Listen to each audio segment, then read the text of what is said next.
Coming to the practical of female genital system, you have to supposed to write down all these things in your practical book. And coming to the first one is the benign tumor of the uterus, that is the leiomyoma. So leiomyoma is arising from the smooth muscle, so it is a smooth muscle tumor. You have learned this in the general pathology already. Again, this is the repetition for you. There are the two histopathological specimens for you in the laboratory.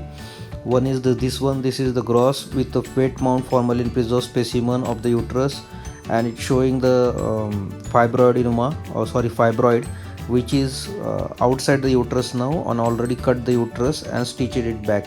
So this measuring around 10 into 8 into 5 centimeter. The external surface is smooth with few congested blood vessels, and the cut surface shows solid, firm, well circumscribed, grayish white and whorl appearance. So please remember, there are the two things in the cut section. This one is the whorl appearance, okay, and the another one when it come to the fibroadenoma in the breast, so it is the slit appearance, okay.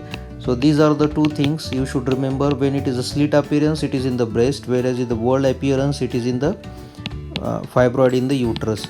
So if you remember these two words, that is the very important. You utter in the examination, you will get the full marks. So second one is this is a cut open uterus showing the many fibroids. This one is the one fibroid, this is another, this is another, this is another. So this is actually cut open uterus. If you cut open uterus is like this. The below line is the cervix, then above is the uterine cavity, and here you can see the fibroid. Coming to the next one is the CA cervix. I told you CA cervix is arising from the cervix again. So there are the two parts of the cervix. One is the ectocervix and another one is the endocervix. In between these two there is a one transitional zone. So this is the most common place from where this tumor can arise. So grossly also you can see that when this tumor is there, it will be coming out from this zone either on this side or on this side.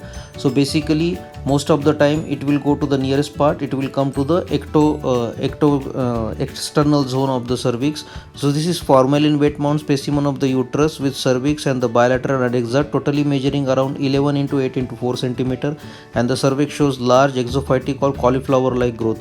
So please remember these words. This is the cauliflower like growth. Exophytic cauliflower like growth is seen here on the external surface of the cervix. So it is the specimen of cervical cancer.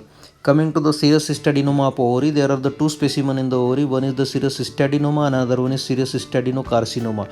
These names are come because they are their arrangement under the microscope. Basically this is the epithelial origin tumor. So tumor arising from the epithelium, it is first thing. Second thing is cyst, and another one is adenoma. Cyst means it is a cystic. So cyst is lined by the epithelium first. Second is the adenoma, it is a glandular arrangement.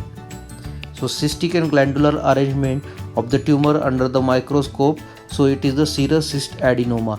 When it is become carcinoma, these cells are not similar to each other and they show the malignant feature, then it is called as adenocarcinoma. Another thing is this epithelium will infiltrate the surrounding stroma, okay. So there is a surrounding stroma in the ovary. That stroma will be infiltrated by these cells and the glands, so it is called as the carcinoma. When it is not infiltrating, then it is a adenoma, okay. So it is a benign, and this is the specimen of benign. It's very simple that basically when you get the ovary for frozen, most of the time you cut open the ovary, and if water like serous fluid is pouring out, okay, it is coming out from this, then it is most probably serous cystadenoma. See, open it and you can see that there is a cavity. So this is a wet mount formalin preserved specimen of the cystic mass, measuring around 13 into 11 into 5.2 centimeter. The cut surface shows a cyst, and cyst is grayish white and variable thickness, and fine papillae are seen at some places. So this is the place where you can see the some papillary. Sorry for again the blurring of the film. So this is the cystadenoma. Another one is the serous cystadenocarcinoma of the ovary. Here again the specimen is formalin preserved wet mount formalin preserved specimen with the uterus, but here the main difference is you can see the both things, that is the solid tumor and the cystic part. So partially cystic and partially solid is seen in the serous cystadenocarcinoma, okay. So coming to next specimen, that is the teratoma of ovary. Teratoma may be of mature type or immature type. Immature type is more dangerous and it contains the neuronal part. Okay, neuronal part. Mature type again can be divided into many different types, but I am not going in detail. So here is the formalin preserved wet mount specimen of the ovary, which is showing the uncut section. There are some papillary areas, and hairs also can be seen here. So there is a, when you are opening this ovary, it will be smell very foul and the pultaceous material will come out. Okay, and the hair or teeth, you can get anything. You can get a thyroid also, you can get hair also, you can get skin also, you can get teeth also.